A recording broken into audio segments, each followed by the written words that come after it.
Bismillahirrahmanirrahim. Alhamdulillahirabbil alamin. Wa bihi nasta'inu ala umurid dunya waddin. Wassalatu wassalamu ala asyrafil anbiya'i wal mursalin. Sayyidina wa maulana Muhammadin wa ala alihi wa sahbihi ajma'in. La haula wa la quwwata illa billahil aliyyil azim. Amma ba'du. Wa an Jabir bin Abdillah radhiyallahu anhu, dari Jabir bin Abdillah radhiyallahu anhu, anna Rasulullah sallallahu alaihi wasallam, bahwa Rasulullah sallallahu alaihi wasallam pernah melakukan qiyamul lail. Iqamah itu asal maknanya berdiri.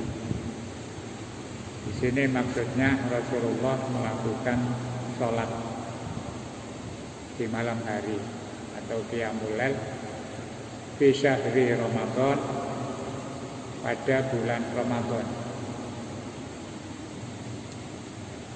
Tuman tagoruhu, kemudian para sahabat menunggu Rasulullah minal qabilati, pada malam berikutnya. Al-qabilah,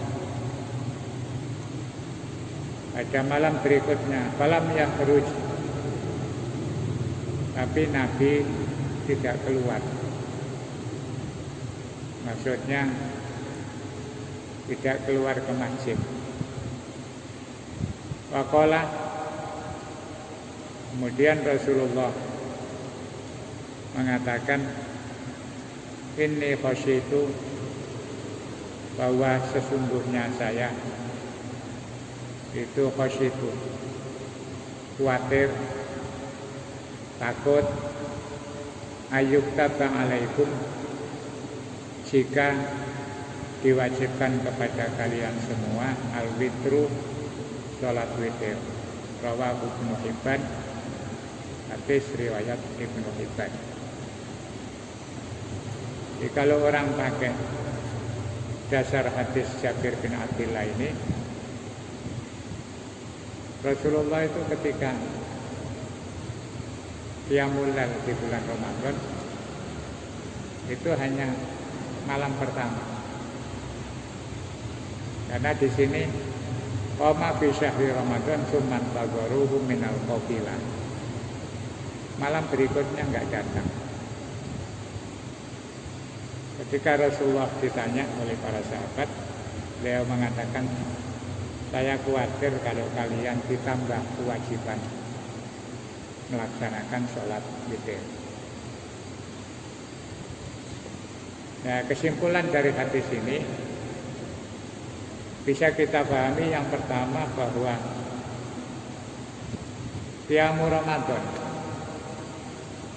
sholat malam atau qiyamul lail, khususnya witir, yang paling penting itu di malam hari itu, kalau tidak bisa sholat macam-macam, paling tidak melaksanakan sholat witir. Di hadis kemarin disebutkan witir itu pokoknya ganjil, boleh 1, boleh 3, boleh 5, boleh 7, 9, 11, pokoknya ganjil. Jadi kalau melihat hadis ini, beberapa ulama mengatakan hadzal hadis yadullu ala masyru'iyati qiyami Ramadan jama'atan. Ini menunjukkan dalilnya bahwa sholat sunnah malam hari di bulan Ramadan itu disyariatkan untuk berjamaah. Walaupun di hadis lain ada yang mengatakan sholat sunnah itu yang paling afdol di rumah. Tapi khusus untuk qiyamul lail di bulan Ramadan, Rasulullah memberikan contoh ada jamaah. Jadi itu sunnah, sangat dianjurkan oleh Rasulullah. Makanya kemudian tradisi kita kalau Ramadan itu terus di mana-mana diadakan sholat tarawih atau sholat Terawih. aslinya ya qiyamul lail. Istilah tarawih itu belakangan saja. Dikatakan tarawih karena orang dulu itu kalau sholat qiyamul lail Ramadan lama, terus nanti ada istirahatnya. Minimal itu kalau niru Rasul ketika dapat 4 rakaat istirahat dulu. Jadi biar ada jeda, ya wiridan atau mungkin apa istirahat, maka disebut tarawih. Jadi tarawih itu maknanya santai. Ya enggak aneh kalau ada tarawih terus kesusuk susu balapan. Itu bukan tarawih, musabaqah itu. Indonesia itu. Musabaqah balapan. Tarawih itu ya kalau sesuai dengan namanya ya tenang. Ya, dalam rangka memberikan jeda istirahat itu ya, kesuwen leye-leye ya males. Akhirnya ulama-ulama dulu itu merancang kebijakan wis yang penting pokok istirahat diselingi baca sholawat. Jadi itu ulama dulu itu kreatif. Terus dikai selingan as-sholatu sunnatat tarawih raka'ataini jami'atan rahimakumullah. As-sholatu la ilaha illallah Muhammadur Rasulullah sallallahu alaihi wasallam. Santai. Santai ya. Dinikmati. Baru nanti dikomando Allahumma sholli ala sayyidina wa maulana Muhammad. Berdiri. Itu maknanya itu ngajari kita bahwa tarawih itu nyantai aja, enggak usah buru-buru. Alhamdulillah sekarang dengan banyaknya informasi sudah tidak ada lagi tarawih balapan. Ya ada orang-orang khusus karena ya, katanya kalau tidak cepat tidak khusyuk, Gak payu. atau tidak ada pengikutnya, tidak ada apa-apa. Aman. Jadi pertama hadis ini mengatakan itu dasarnya bahwa qiyamul lail di bulan Ramadan itu disyariatkan oleh Rasulullah. Itu kan ngarang sendiri. Kemudian di hadis lain ini tidak dibahas di sini, mungkin apa sudah kemarin atau belum. Ada mengatakan Rasulullah itu tidak datang ke masjid itu pada hari ketiga. Bahkan ada yang mengatakan hari keempat. Jadi 3 kali itu Rasulullah datang ke masjid. Kok dilihat semakin hari semakin banyak, Rasulullah mikir. Karena zaman Rasul ada itu kan ada kemungkinan syariat itu ditambah-tambah. Sehingga Rasulullah mikir, akhirnya terus beliau tidak datang. Dasarnya hanya karena kasihan saja kepada umatnya. Jadi dari hadis ini menunjukkan bahwa sifat syafaqatur Rasul, kasih sayangnya Rasul kepada umatnya itu luar biasa.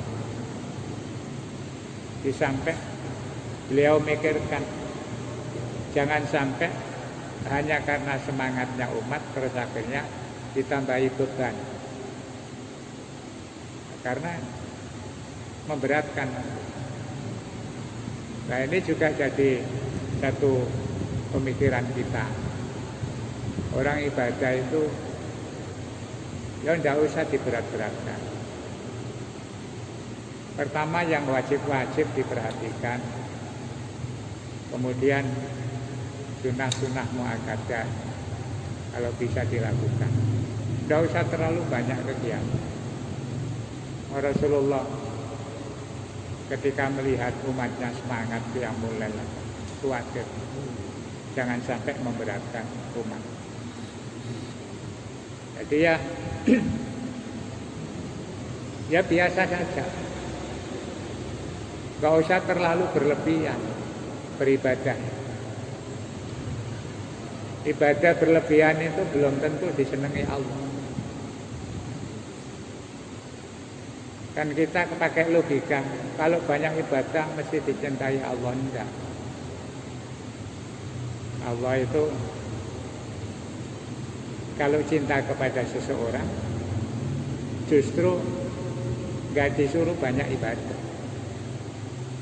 Ibadah itu kalau kita logikakan dengan pikiran harian kita, ibadah itu kan bekerja, nyambut gawe supaya dapat pahala, dapat ongkos.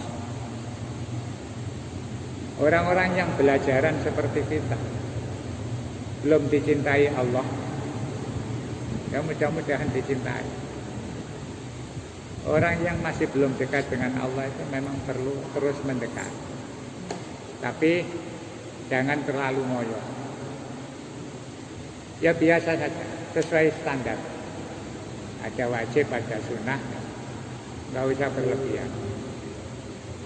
Terlalu banyak kegiatan terus capek, kemudian nggak bisa istirahat, malah kadang-kadang terjadi salah kaprah.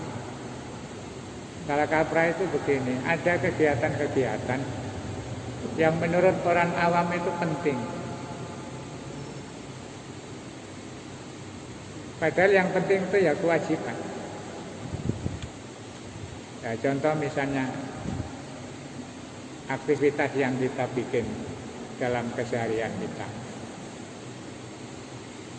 Itu kalau tidak ada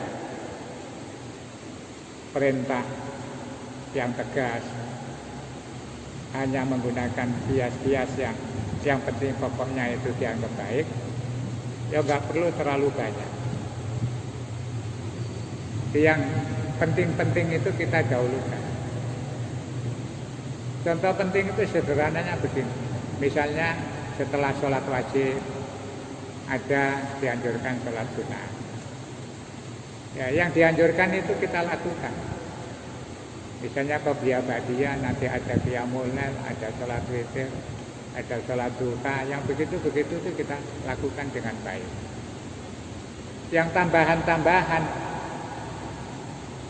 yang diambil dari kesimpulan bahwa itu tidak melanggar ketentuan, ya baik dilakukan, tapi jangan sampai menyita yang dianjurkan itu. Saya sering contohkan, kita ngadakan kegiatan, ya apakah itu wiridan, apakah itu doa bersama, apakah itu baca sholawat, sampai menyita waktu. Ternyata karena kita terlalu banyak kegiatan, kemudian yang inti itu terlewatkan. Yang inti terlewatkan itu misalnya begini. Rasulullah itu sangat senang kalau umatnya itu ahli membaca Al-Quran. Jadi kita dianjurkan setelah yang lain-lain itu salah satunya coba perbanyak baca Al-Quran, perbanyak baca sholawat misalnya, perbanyak zikir. Nah itu intinya itu adalah supaya kita ketika membaca Al-Quran itu berusaha untuk seakan-akan kita ini berdialog dengan Allah. Kan baca Quran itu kalau bisa ada peningkatan, bacaannya dibikin semakin bagus, tartilnya semakin jelas. Syukur-syukur kalau pelan-pelan sambil belajar memahami maknanya. Orang baca paham dengan tidak itu beda. Jadi kalau tidak percaya coba dirasakan. Yang ringan-ringan saja, pahami betul. Dan ketika membaca itu baca dengan hati. Berbeda. Perasaan kita itu akan berbeda. Yang namanya Al-Quran itu menjadi bagian dari cara menenangkan hati. Itu kalau dibaca dengan hikmah, dengan memahami. Makanya di pujian-pujian itu salah satu tombol hati itu waca Quran angen-angen tak makna. Kita sudah tahu itu, tapi kadang-kadang tidak ada upaya. Padahal sekarang itu sarana sangat banyak. Mau Al-Quran terjemah model apa saja sudah ada. Mau coro Jawa, coro Inggris, coro bahasa Indonesia, semua itu sudah ada. Bahasa yang macam-macam. Kalau kita ada niatan merespon perintah Rasulullah, kita coba. Kalau perlu ya, walaupun sudah tua, nggak apa-apa belajar menghafalkan sedikit-sedikit. Jangan merasa kalau tua itu gak bisa hafalan. Bisa. Sahabat-sahabat dulu itu banyak yang masuk Islam sudah tua, kemudian membaca Al-Quran, menghafal Al-Quran, akhirnya juga bisa. Nah sekarang ada tren seperti itu. Saya banyak mendapat informasi teman-teman dosen yang sudah profesor, sudah guru besar, setelah pensiun kemudian karena banyak nganggur terus pelan-pelan hafalkan Al-Quran. Ternyata banyak yang sukses. Ya asal kita mau. Dan kalau sudah hafal, ingin memahami artinya itu gampang. Tinggal memahami, ayatnya sudah hafal. Akhirnya terus nanti akan terjadi yang namanya tilawatil Quran sambil memahami makna. Nah, kita sering salah kaprah. Lebih penting mana membaca Al-Quran dengan kegiatan-kegiatan lain yang ya walaupun menurut agama baik.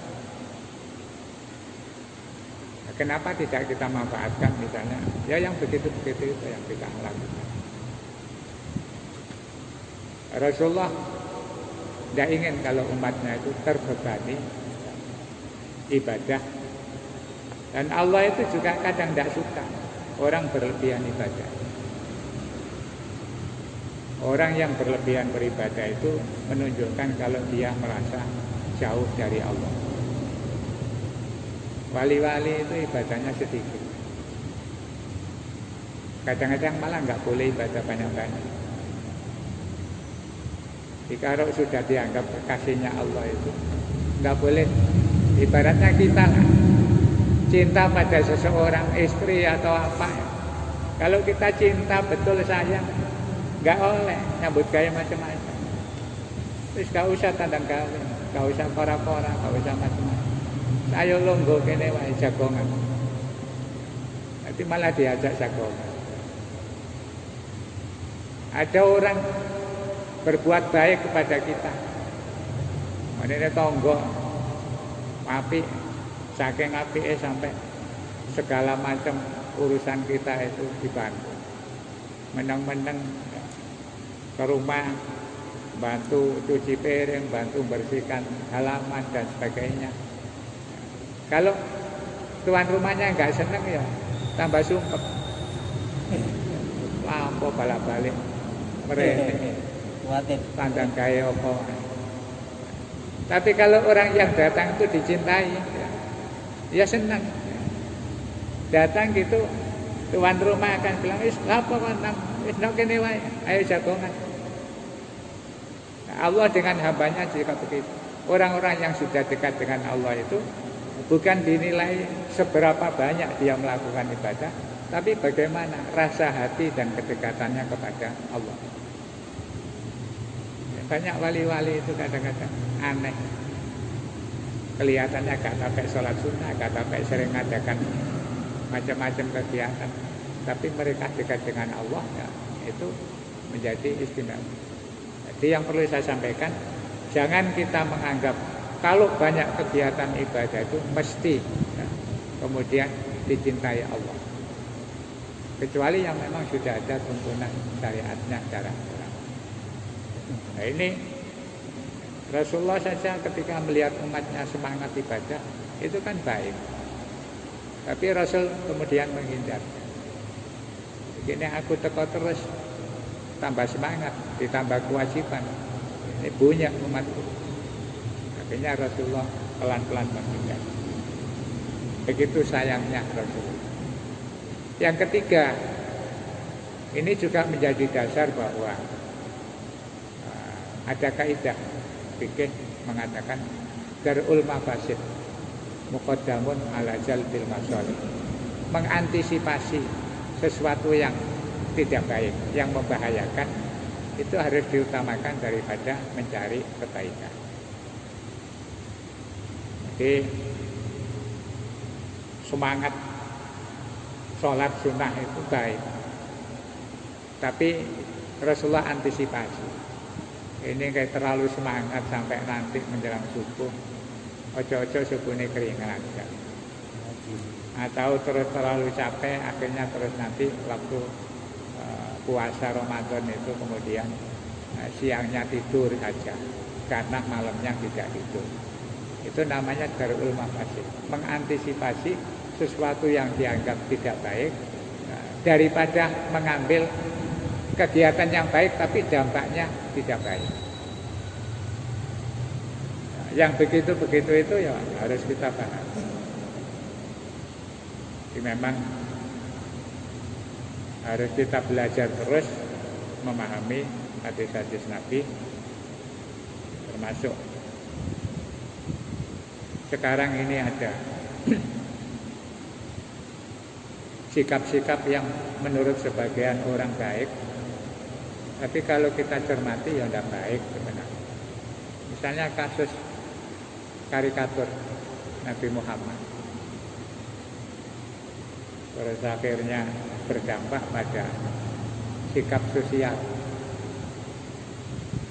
Ada anjuran memboikot barang-barang produk Perancis. Sampai sekarang yang kena dampak itu anjuran tidak boleh minum air aqua.